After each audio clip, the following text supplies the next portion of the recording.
What's up with all my hustlers and grinders and go-getters? The ones that wake up in the morning, look in the mirror, say I'm gonna get money today.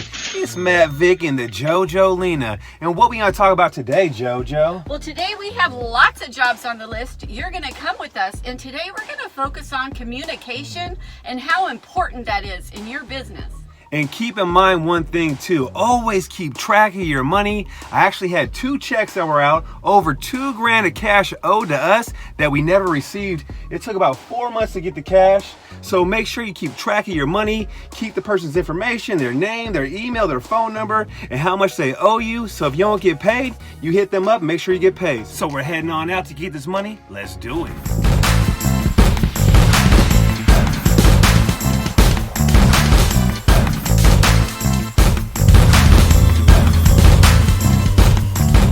Now let's talk a little bit of trash. Let's talk about how important it is to communicate with your customers and ask them the right questions. So when the customer calls me up, the first question I ask is, what do you have? Where are you located? Is it upstairs or downstairs? Then I always let them know that we don't take paints, chemicals, propane tanks, rock, or dirt. And I also always let them know that we recycle as much as possible and also donate. And that helps us sell the job. It does. It helps us sell ourselves. And I would say we are about 70% successful at closing jobs over the phone. So we are at our first job of the day, and this person found us on Google, and it's the first of many jobs today.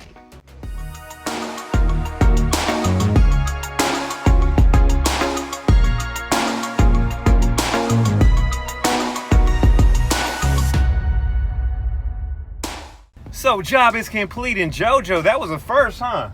Yeah. We had to cut the damn sofa in half on the metal frame part because it wouldn't fit out the door unless I took the door off and took the screen off, and the screen had some screws that were stripped. So I was like, you know what, I ain't doing that. I'm gonna cut this bad boy in half. So you know what happened? We got it done hella fast, and the customer was cool, but I made sure I asked the customer first before I cut it up, and we got the job done. Now we're heading to the next one. You ready? Yes, it's so important to communicate with your customer.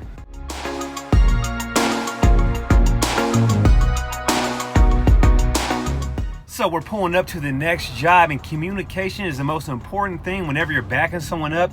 You don't want to back up into a mailbox, a fence, a carport, or anything. So I'm gonna show you some hand signals, how to do it to be safe when you're backing someone up. Now let's talk about how to back someone up and use the right hand signals. The first thing you want to do is make sure you can see them in the mirror and they can see you. If you can't see them, they can't see you. And one thing you want to keep in mind too is with a box truck or a dump truck, you have 8 corners that can get hit. You got the 2 up top right here in the back.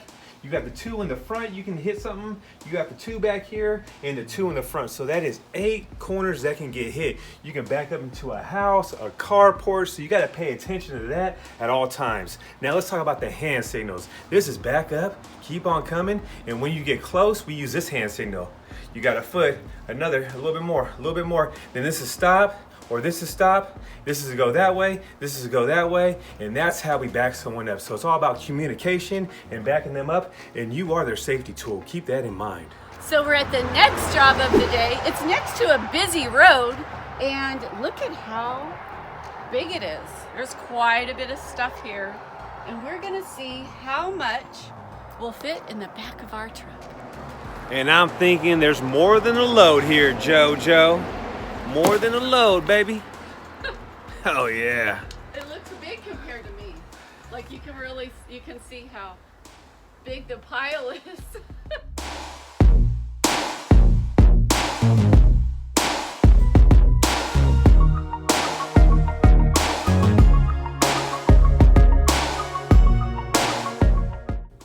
And if you want to know how much money we made, make sure you watch to the end of the video. So I think they're growing bud, JoJo. What do you think? Yeah.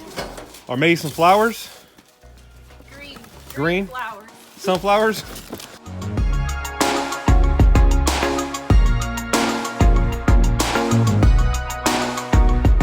So just like that, about 30 minutes later, job is complete. And something you definitely want to do is when you pull up to a job and you think there might be more than a load there, always communicate with the customer and let them know, hey, it might be a load and a quarter or a load and a half. Let them know the price before you load up. Don't let them know later on, because you can get a bad review that way. Ain't that right, JoJo? Yes, there's nothing more important than having great communication with your customers. So here's the real question, JoJo. What's your prediction of the dump fee? 112. 112? You sure? Yeah. I'm gonna say 127, and let's see what happens. And oh yeah, I almost forgot. I told this customer it might be more than a load, but we got it all on one load. And JoJo, what did we get? We got a tip. We stacked it pretty high and got it done and made that extra cash flow. So now we're heading to the landfill.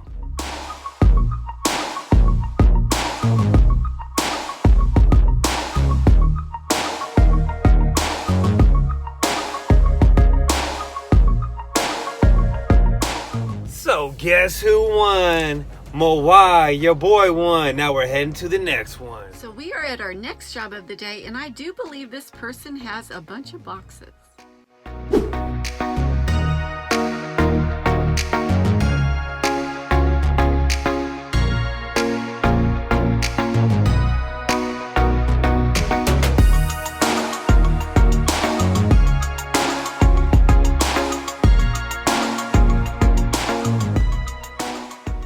Now, just like that, job's complete. And JoJo, how easy was that job? That was one of the easiest jobs we've had in a long time. In a long time. And something you guys want to do whenever you finish a job is pull the customer outside and make sure everything looks good to them before you take payment. That's what me and the JoJo do. That's our policy. That is our policy. Make sure the customer is happy before they pay you and before you leave the job. And then you can send them a link to get a review. And that's how we get a lot of reviews. That is. So we're heading to the next one. You ready? Yeah. Let's get it.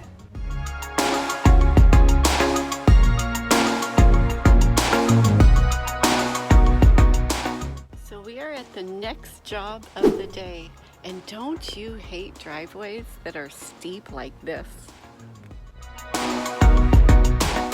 So we have the next job, and this table right here goes, JoJo. This stuff right here goes. And then we also have a box spring right there that goes, if you can see, and also this table right here. And also a couch inside the house that goes. You got it? Got it. Let's do it.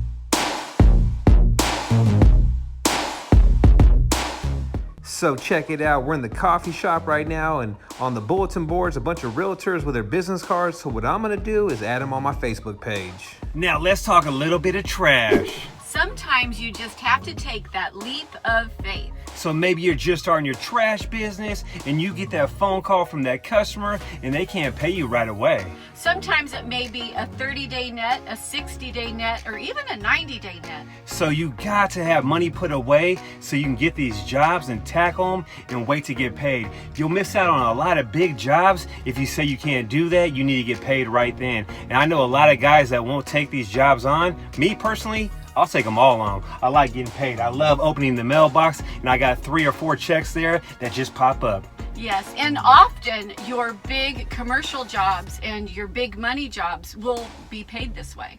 Have faith. Have faith. Have a leap of faith, baby. Get that money. I got a phone call coming in right now. I think it's a customer. So we done for the day. And JoJo, how much money did we make? Boom, chicken, wow, wow.